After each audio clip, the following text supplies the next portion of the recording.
Hello everyone. So today's topic is about bolts. Now, what are the fundamentals and few fundamentals, and we'll be talking about best practices. Why bolt you have to use bolt very carefully, and how to design, because bolt uh, has a multi-purpose use. You use bolt in many places. We have to use bolt. There is no other way we can connect two objects. So bolts are the one of the best options to be done when we have a tendency for removal or upgradation. At that time, bolts can be done. Now it's not a old era where bolts used to be termed as your temporary fix.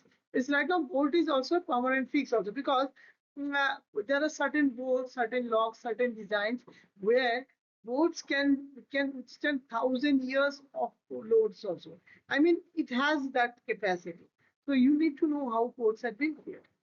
So types of bolts: tension bolts and shear bolts. Now, what is tension bolts? When bolts are used to for constraining or to sustain tension, it is termed as sustain bolts, and shear is where you have to go for shear. For example, flange connections, what we use um, in a bolts, and shear is right now shear bolts like shear beam connections, or you may say go for, like you can mm, knuckle joint pin, knuckle joint one, you can put a bolt and you can see that's the same thing happens. So these are the places where you can use. Okay, next is our bolt failure modes. Bolt can failure due to many things, like tensile, when you are apply excessive tension loads, or compressive also. But here comes why compressive is not being considered, because in compressive the bolt get compressed. Okay, the bolt get compressed, but the compression rate is so low compared to tensile that we don't consider it so much. Now, next is having shear failure. As we have talked about, shear means, I mean, the failure is like this, and this failure. Bearing is when it crushes or compressive load and makes the bolt more weaker. Fatigue is when crack is inside the bolt and the crack propagates. Next, preload and talks. And what is my preloads and talks? Now, preload is nothing but it has been uh, subjected to load, like the load while it's been making, while it is manufacturing, or due to heat transfers, the heat treatments. So what happens is that there are some preloads or pre-stress, which we terms as residual stress. Now, what happens is that for that you have to understand, sometimes these loads or this stress are very much important, and sometimes it are very much harmful also. So that is to be done in a control methods or a control load. And torque, you cannot give maximum torques. Okay, you cannot overtalk it. It may break or the thread may go down. So you have to be very specific towards how to apply the torque and what should be the torque measurement. There are torque ranges, there are digital torque ranges, there are automatic ranges. Well, they knows how much have to be done. So that means you can they will restrict you from doing for getting tighten the bolt anymore. So that is what we do. And the calculation what we do is that, like, preload calculations has been done by VDI 2230. This is a class of calculations which we do for M16. M16 is a bolt that is 16 mm bolt, and the thing is that the pitch is 8.1 or taller.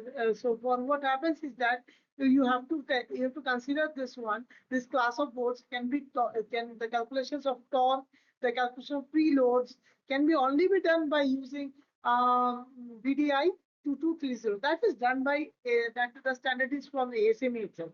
You cannot do any alterations. Now, what are the things then? How is load joint stiffness and load distribution? Joint stiffness is nothing but the stiffness of load joints. I mean, there's a load, there's a structure where there is stiffness, or for which it goes for deformation and it comes back to its original state. So that is what deformation goes. So that is depends on the completely on geometry and what are the materials. So 90% is geometry, 10% is material. Now, but when it comes for load distribution, the thing is somewhat same, but the load is distributed among the bolts threads.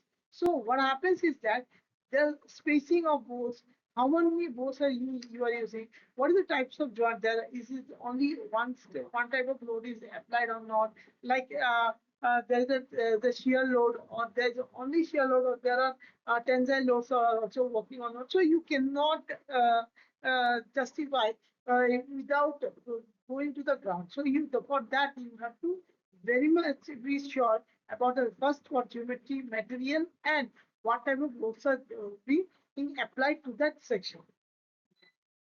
Now, next is what are the coatings we use? Materials and coatings. For board material, carbon steel, alloy steel, stainless steel. Nut material also same. And coatings are near about zinc plating, hot deep galvanizing, PTFE. So there are a lot of things can be done. So what we do is that we can do many things and we can find out how to um, get the connection, get this thing works.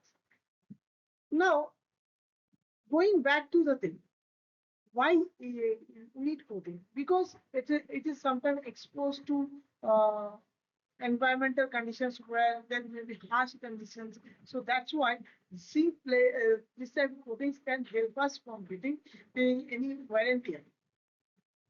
Now, here the story doesn't answer. Before that, you need to understand for getting the story ended, you need to know sometimes coatings actually help for hardness also. How? That means you could maintain you could increase the surface hardness for a while, but it's not a full-to-weight zone.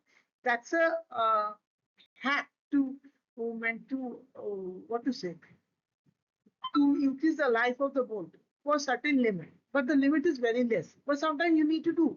Okay,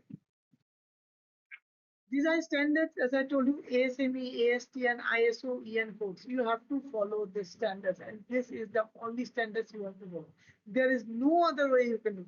For example, structural boards are done by EN 15048, and others have the other structure, other thing. Now, structural bolting means like Howrah Bridge, like Kempegoda Bridge, where you have where in Howrah Bridge it completely is of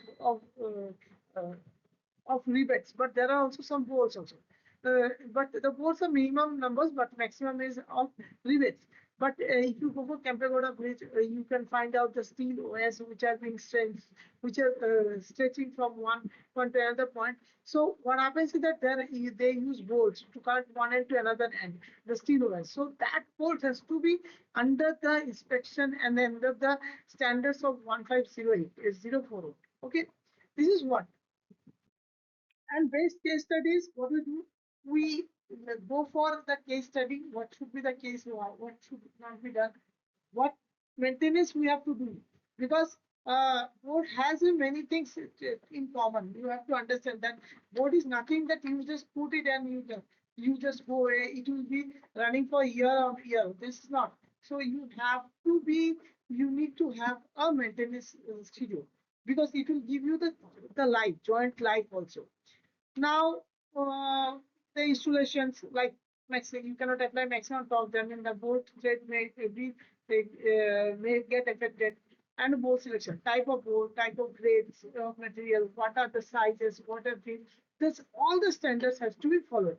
Then only you can get a perfect board. Thank you and have a nice day.